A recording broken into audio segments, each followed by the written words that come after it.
¿Qué tal? Buenas noches, señoras y señores. Bienvenidos a Europa a un Paso, último programa de este año 2021 que vamos a aprovechar para hacer un poco una retrospectiva y saber qué ha pasado en la Unión Europea y en su Parlamento durante este año, que ha sido especialmente intenso. Pero antes de hacer esa retrospectiva, yo creo que podemos mirar un poco al futuro y saber cómo se presenta, cómo se vislumbra el año 2022 en la actividad parlamentaria en Bruselas y en Estrasburgo. Y está con nosotros Marcos Ros, que es diputado del Grupo Socialista Europeo. Marcos, buenas noches. Hola, muy buenas noches. ¿Cuál crees que debería ser o que va a ser el objetivo del trabajo de la Unión Europea y de sus instituciones durante el año que viene? Bueno, yo creo que está muy claro, ¿no? Seguimos en pandemia y uno de los primeros objetivos que tienen todas las instituciones europeas es conseguir una recuperación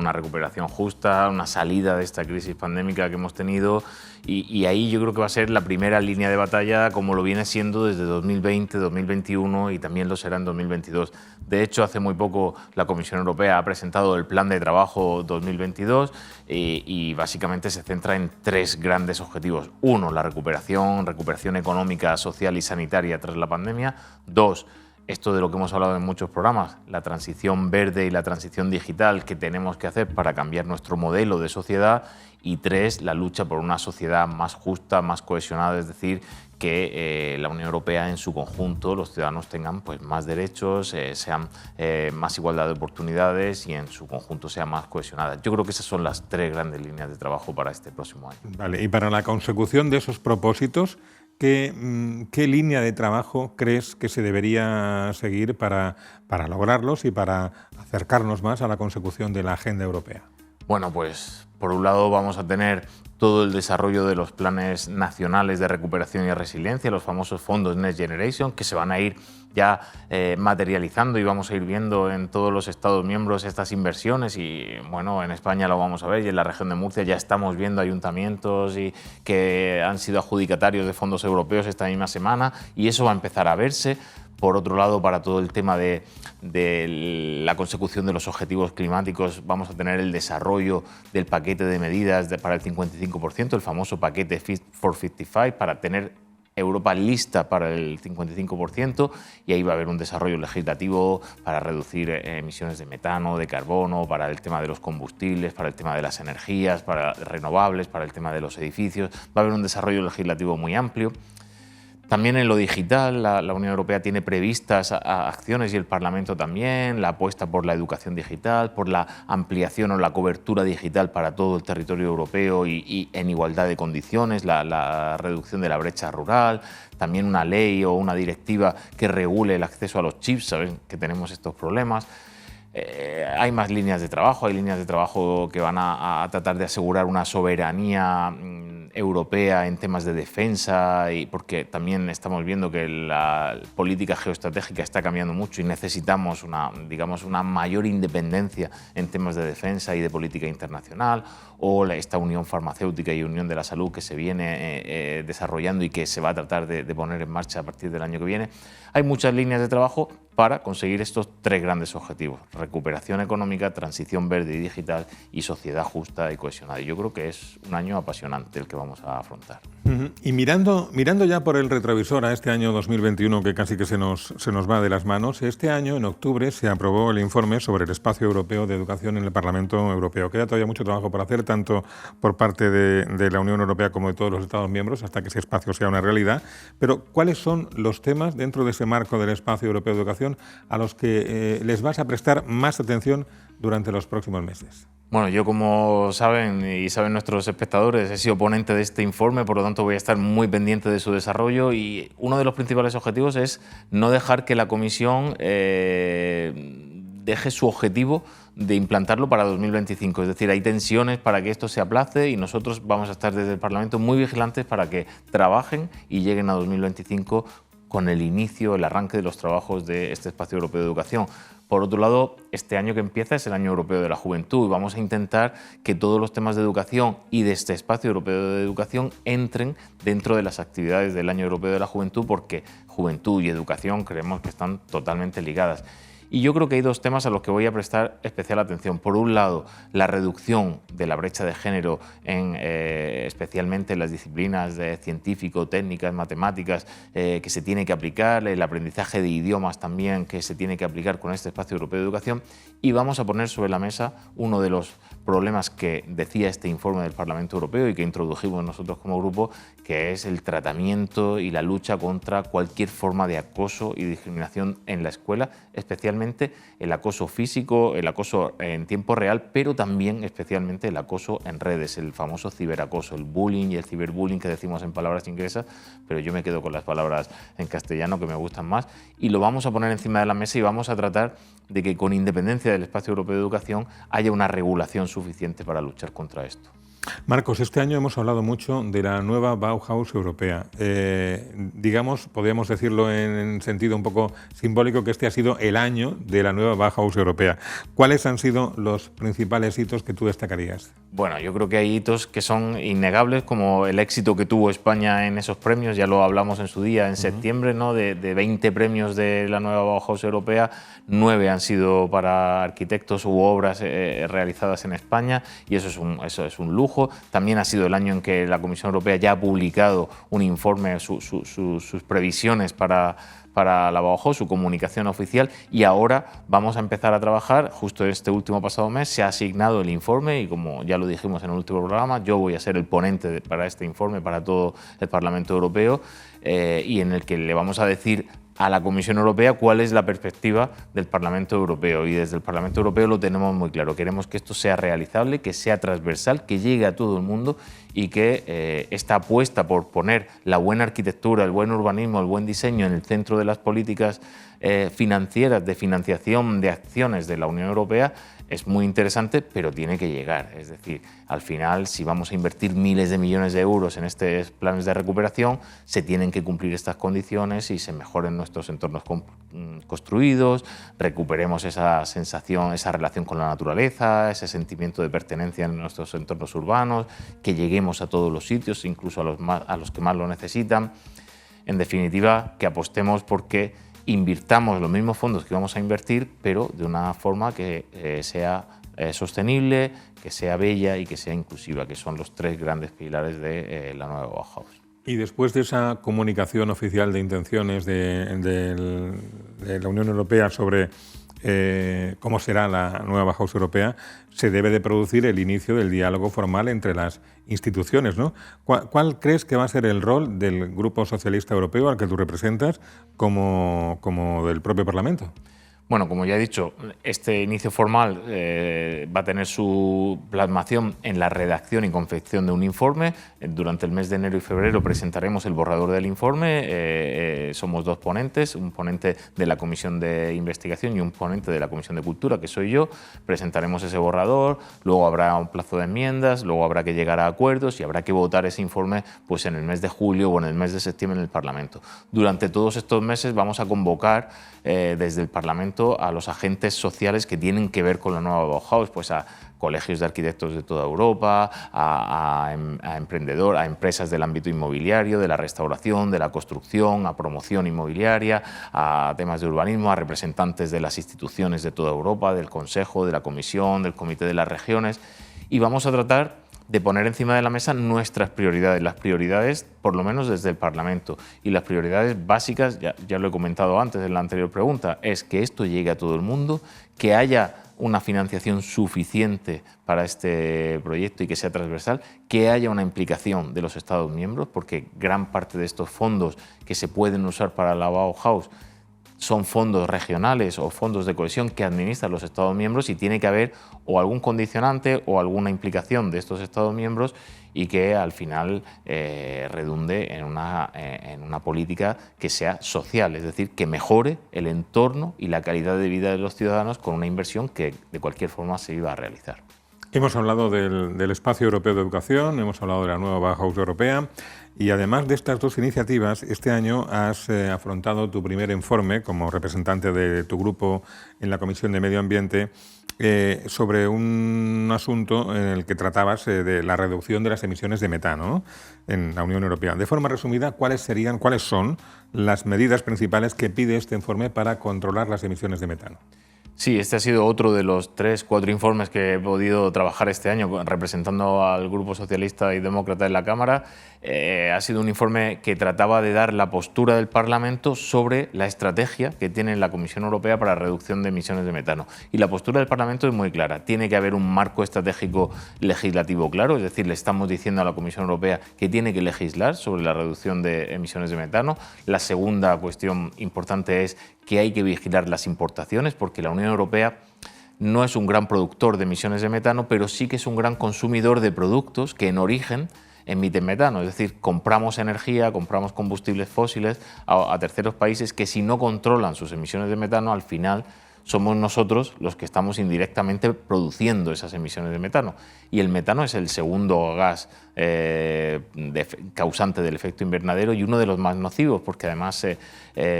producen unas transformaciones de ese gas en la atmósfera que resultan peligrosas para el medio ambiente. Por lo tanto, hay que regular toda la cadena de producción y hay que regular los acuerdos comerciales con países terceros. Y tenemos que poner en valor el acuerdo al que ha llegado la COP26 sobre esos 130 países que han acordado reducir un 30%. Bueno, pues eso se tiene que llevar a la práctica dentro de la Unión Europea y tenemos que conseguir esos objetivos. Así que, bueno, estaremos también vigilantes de que estas prioridades que hemos establecido en el informe y hemos mandado a la Comisión Europea se cumplan en el desarrollo legislativo. El último tramo de Europa a un paso lo dedicamos siempre a comentar algún tema de la región de Murcia para darle un poco más de cercanía a quienes consideran que la Unión Europea es algo que está muy lejos y que no nos afecta, ¿no? Pero hay muchos asuntos de los que se tratan en Bruselas y en Estrasburgo que afectan directamente a la región de Murcia. Y hemos hablado este año bastante del Mar Menor también, ¿no?, de la crisis del Mar Menor. Y se abren oportunidades y ventanas a la regeneración del Mar Menor. Una de ellas es la declaración de las obras del Mar Menor como de interés general, una declaración que hizo el Gobierno de España. Y a nivel europeo, la nueva PAC, la nueva Política Agraria Común, la estrategia de la granja a la mesa, los fondos europeos. ¿Cuál sería, Marcos, tu balance de todo esto? ¿Crees que la región de Murcia estamos todavía a tiempo de conseguir ese cambio en el modelo productivo que sirva para mejorar, regenerar la situación ambiental? Bueno, yo creo que en un desastre ambiental siempre se está a tiempo de revertir y volver atrás. Lo que pasa es que cuanto más pasa el tiempo y no se hace nada, cuesta más tiempo, ¿no? Este desastre viene de muchos años en los que o no se ha hecho, o se ha hecho muy poquito, o no se han asumido las responsabilidades que cada uno tenía. Yo creo que podemos estar los ciudadanos bastante satisfechos de lo que está haciendo la Unión Europea, que está poniendo todo su capital al servicio de España para la recuperación de espacios ambientales en general, que está poniendo todo su programa legislativo para tener una transición ecológica y que nuestras actividades no dañen el medio ambiente, y en ese sentido lo comentaba, la nueva política agraria común no va a financiar actividades agrarias que sean perjudiciales para el medio ambiente, por ejemplo, o va a potenciar aquellas que apliquen prácticas ambientalmente sostenibles, o la estrategia de la granja a la mesa, que va a optar por una reducción importante del empleo de fertilizantes, que son los que están llegando al Mar Menor y están causando la degradación del Mar Menor. En ese sentido, y por un lado y por otro lado, de la aportación de fondos europeos, que el Gobierno de España se ha comprometido, y ya sabemos que hay sobre la mesa casi 400 millones de euros, de los cuales gran parte provienen de fondos europeos, y están comprometidos, y fíjese, para acciones que debería haber realizado en su momento el Gobierno regional, y que para poder realizarlas el Gobierno de España ha tenido que declarar de interés general para todos los españoles estas actuaciones. Si no, en el ejercicio de sus competencias no las podría realizar y no podría realizar estas inversiones. Por eso yo le pido al Gobierno de la región de Murcia, y se lo pido casi en todos los programas, que también aporte su parte de responsabilidad, que de los millones que presupuestó el año pasado en el presupuesto de la comunidad autónoma apenas ha ejecutado un porcentaje muy bajo, que el presidente de la comunidad dice que va a ir a ver al comisario Sinquevicius de Medio Ambiente en enero en Bruselas, pero lleva los deberes sin hacer, porque ya nos abrieron un procedimiento de infracción por el empleo masivo de nitratos, y ahí está todavía, y se ha mandado al Tribunal de Justicia, y no se ha hecho prácticamente nada para impedir que lleguen los nitratos. ya nos abrieron un procedimiento de infracción porque no declarábamos zonas de especial conservación, no aprobábamos los planes de gestión. Y bueno, mal que bien, al final, a base de ese procedimiento de infracción, se reaccionó a tiempo y se hizo un plan de gestión. Pero el plan de gestión está en un cajón y duerme el sueño de los justos. Yo creo que antes de ir a exigir, que es algo muy típico del señor López Miras, ¿no? Va a Madrid a exigirle a la ministra Rivera, va a Bruselas a exigirle al señor Sinquevicius, debería mirarse, es decir, he hecho yo mis deberes y una vez que tenga los deberes hechos, ir a Bruselas o ir a Madrid o donde sea, pero antes hay que hacer los deberes. Y por otra parte, en tu actividad más relacionada con el sector educativo, sabemos que has estado, porque lo has contado aquí además y hemos visto tus imágenes, muy cercano a las escuelas embajadoras del Parlamento Europeo en la región de Murcia y que también quieres acercarte a los centros que están trabajando en proyectos Erasmus, que son muchos y que hacen proyectos realmente interesantes, ¿no? ¿Qué actividades tienes previstas para 2022 en este sentido? Bueno, pues yo creo que para este año queremos reforzar el contacto que tenemos con todas las escuelas embajadoras de la región de Murcia. El año pasado había 7, este año hay 7, son prácticamente las mismas. Se ha salido del programa el Instituto Juan Carlos I, pero ha entrado el Instituto Sabina Mora de Torre Pacheco, por lo tanto tenemos prácticamente el mismo plantel de escuelas embajadoras y tenemos la novedad de que el Instituto del Cano de Cartagena se ha convertido en escuela mentora, lo cual es también un orgullo para ellos y para el propio Parlamento Europeo. Intensificaremos el contacto con ellos, trataremos de hacer algún acto conjunto entre todos, intentaremos que puedan, en la medida de posible, lo intentamos el año pasado y no fue posible al final, que puedan a alguna pequeña delegación de sus embajadores visitar el Parlamento Europeo en alguna de sus 2 sedes a lo largo de este año. Esperemos que sea posible porque sería muy enriquecedor para ellos. Y también vamos a tratar de estar en contacto con los más de 100 centros de la región de Murcia de primaria, secundaria y bachillerato y formación profesional que tienen distintos proyectos Erasmus. Porque yo siempre digo que el programa Erasmus es uno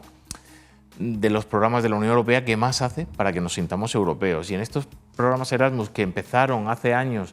siendo solo un intercambio entre estudiantes universitarios, ahora llegan a todos los niveles formativos, desde la primaria hasta la universidad,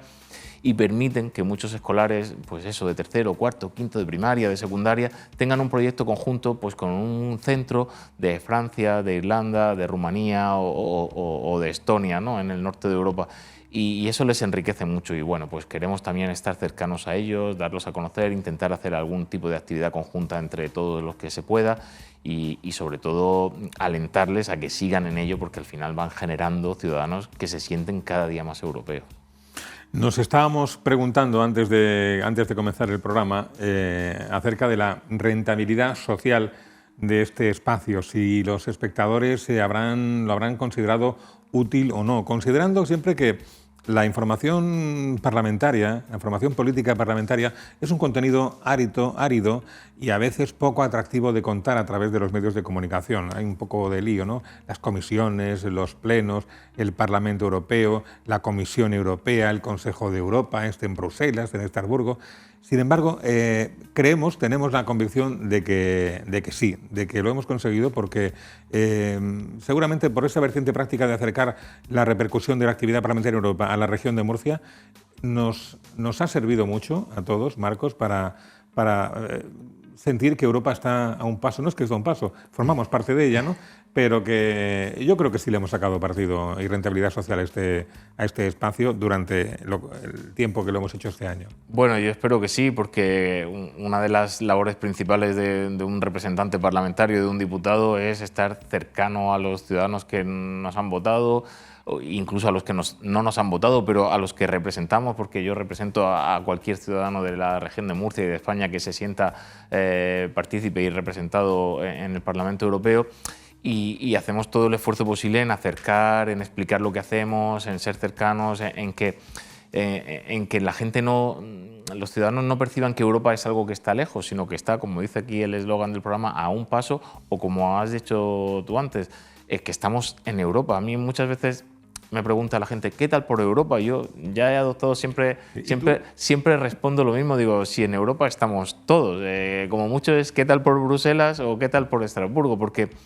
tenemos que fomentar esta conciencia de que somos ciudadanos europeos de pleno derecho, pero es que además España es líder en Europa, es uno de los países referentes de la construcción europea y a veces somos nosotros mismos los que pensamos que Europa es el eje franco-alemán, que tanto nos dicen a veces en los medios, o los países centroeuropeos o nórdicos. No, Europa somos España, somos Europa y somos una parte central del liderazgo y somos referente y nos miran en el resto de Europa como un país que apuesta por la construcción europea. Hemos sido siempre muy europeístas y yo